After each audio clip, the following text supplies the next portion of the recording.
Hey YouTubers, think I'm gonna have something to talk about today. I'm actually gonna teach y'all how to install air rides in your car. Now, air rides have always been with us since God knows how long. They started off in semi trucks, and now they're another way of lowering and raising your car up. So here I have a 75 Cadillac DeVille. I installed the airbags in here in the year 2011 at a friend's shop of mine. And I could tell you it's not that hard. Not at all.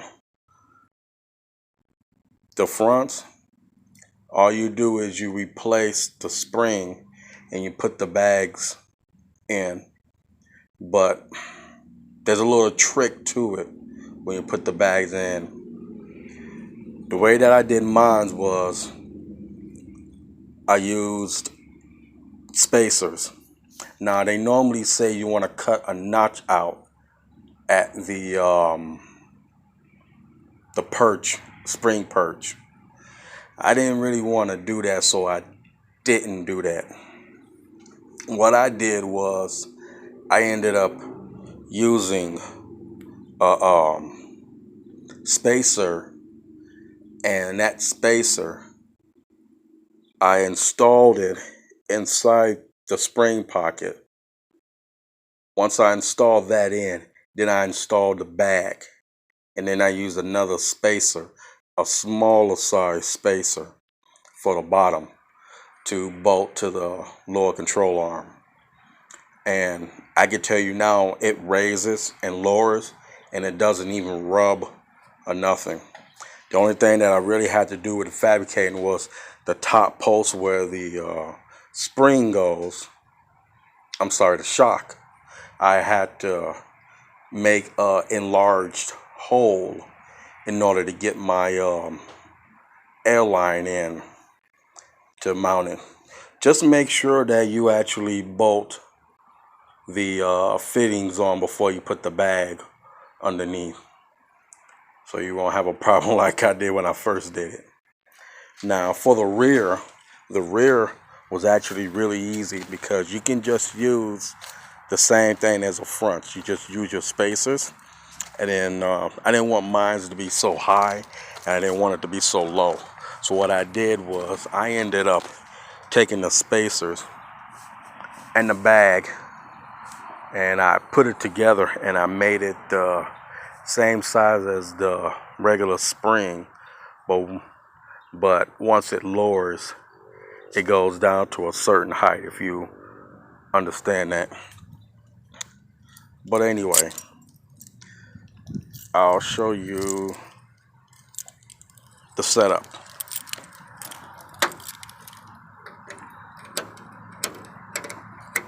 Excuse me, I gotta kind of fumble here. I'm using one hand. I'm using a cell phone right now.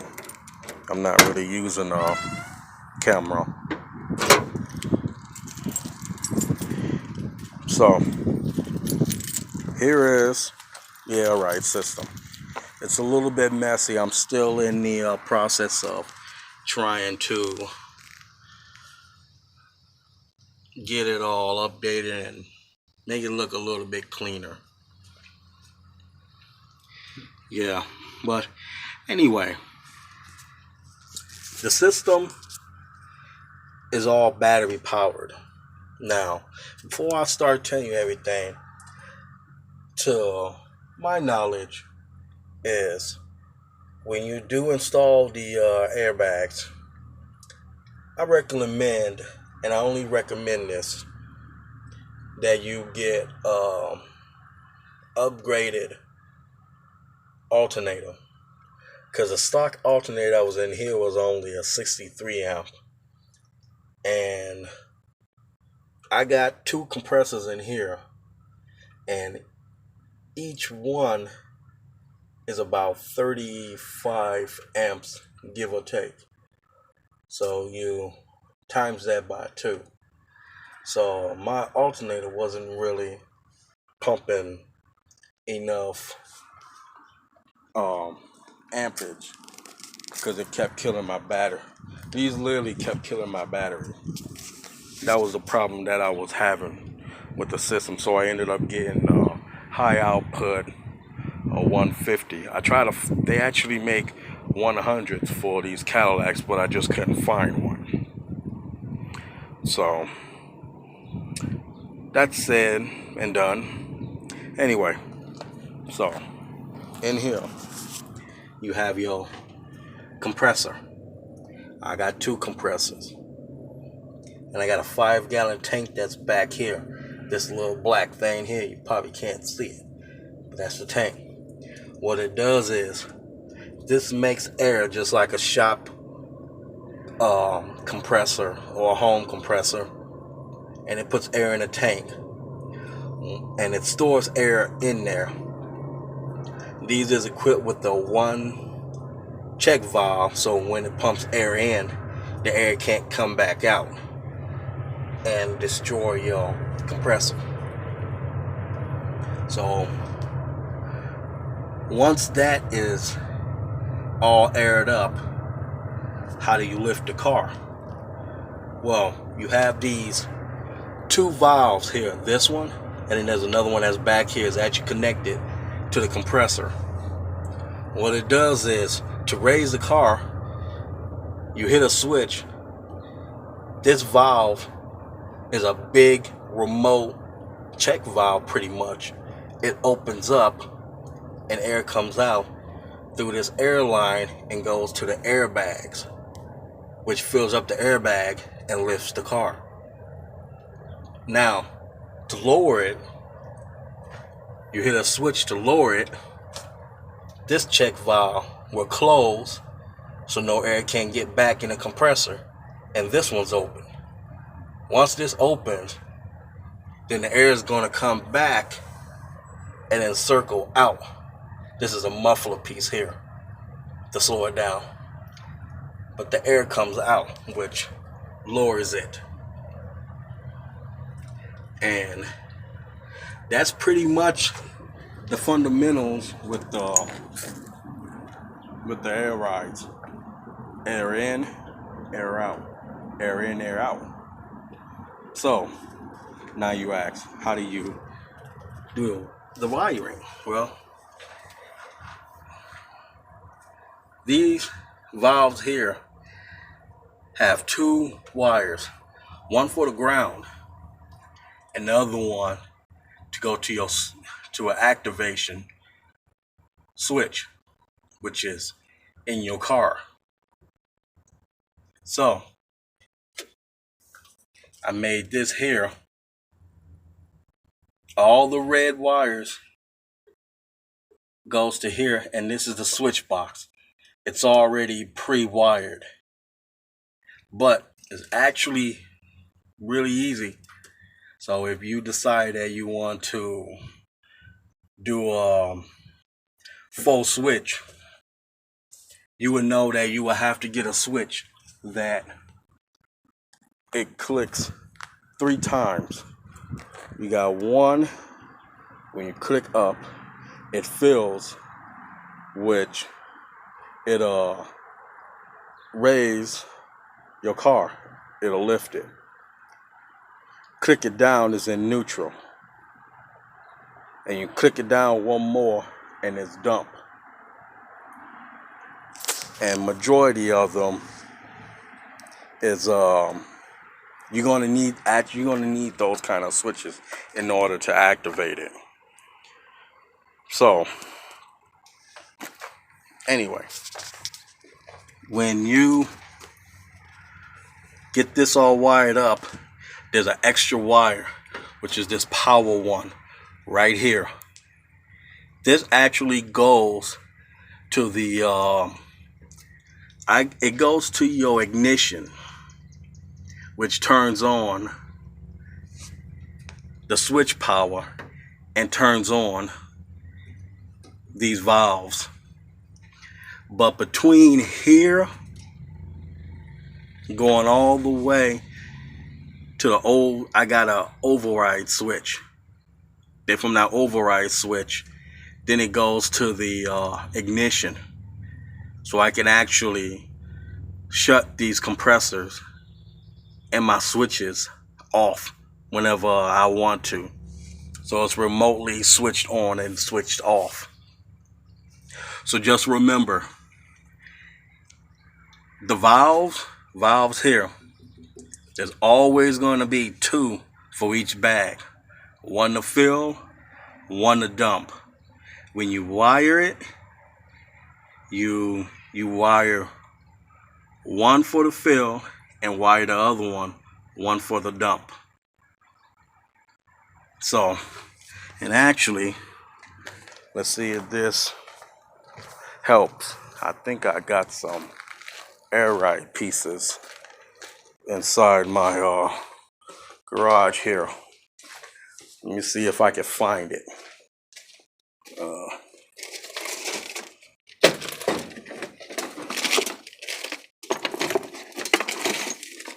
It actually, hopefully, make it seems a lot better.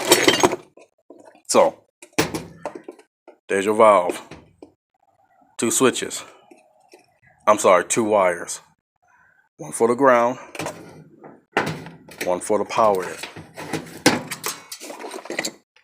So now,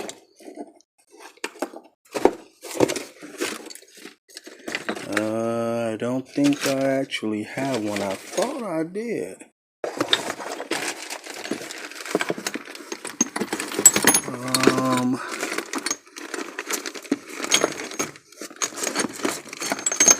I think I used. Oh, I found it. Here it is. This is the kind of switch that you need. So I'll make it easy for y'all. This clicks up. I'm sorry. I'm trying to do this with one hand. Let me see if I can switch hands. Okay. Switch up to raise it. Goes back to neutral. And then it pushes down to lower it. Down. Up. Now, majority comes like this. This is where it might get a little bit complicated, because you see this valve here, the black one, you connect this to a ground source, or some people actually connects it to here, as long as you get a good ground. Now, the red here is where you usually connect this. So when you got this connected, and because it's on the top, when you go to hit the top and this is connected, boom, you just activated this, and it raised up. So now you take your other valve and you got this one already hooked up. Now hook the other valve to the bottom here, and you click down and it'll dump the car. So these are usually for filling. These are usually for dumping. It really don't matter. Either way, really doesn't matter at all. Just make sure that one is full fill, and the other one is dump. Now, in the middle here, this is where you usually have your power wire. So remember that one power wire that I showed you with the switches? Well, that is actually connected to these, to every last single switch box in there, and it comes out to the override system, from the override system to the fuse box. So I hope that helps you out. Now, you say, well, Curtis, how do I hook up the compressors? Don't they need power too? Yes, they do need power. So, these compressors have the same exact thing. There's a black one here, and there's a red one there. Black one goes to the ground, and the red one here goes here. Now what I did is I ended up making piggyback here. So this is going to go straight. One of these goes to the battery. I'm sorry, no, it's wrong. These are the two compressors. And these two compressors, one of them, it literally goes to the relay. And your relay actually has these here. So you're going to have one that is ground. The other one goes to your compressor, while your blue one goes to the excess, like the fuse box and stuff like that. It all does the same thing as well. So I hope I didn't make it too complicated for anybody. If I did, just write me a comment and I'll try to answer as quick as possible. And I'll probably say I did about at least, I did 3 cars and it came out good. I ain't never had no problem with this system other than battery drainage. And that was pretty much it. Oh, you know what I did? Forgot one thing. Let me see if I can find it. Oh, yep, there it is. Okay. Sorry, guys. Way back here. See the one with the yellow tape? That's a pressure switch. So, I got one pressure switch coming from here. This whole thing is all literally battery powered. So everything going here is from the battery.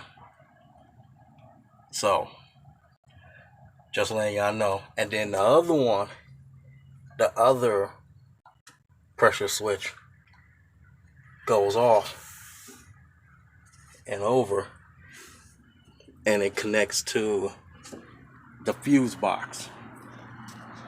So I got one that connects to the fuse box, which is the pressure switch, and I have the switch that is connected to the ignition, but it's actually it's an override switch. Then it goes to the ignition. So I hope I clarify that. If I did, let me know. Other than that, I think that is actually it. Let me know you got any questions, concerns. I love to talk about cars, air rides. I even know the wiring, doing the wires on here pretty good too. That's why I think a lot of people came to me to wire up their setup. So, hope you liked the video. Thank you. Bye.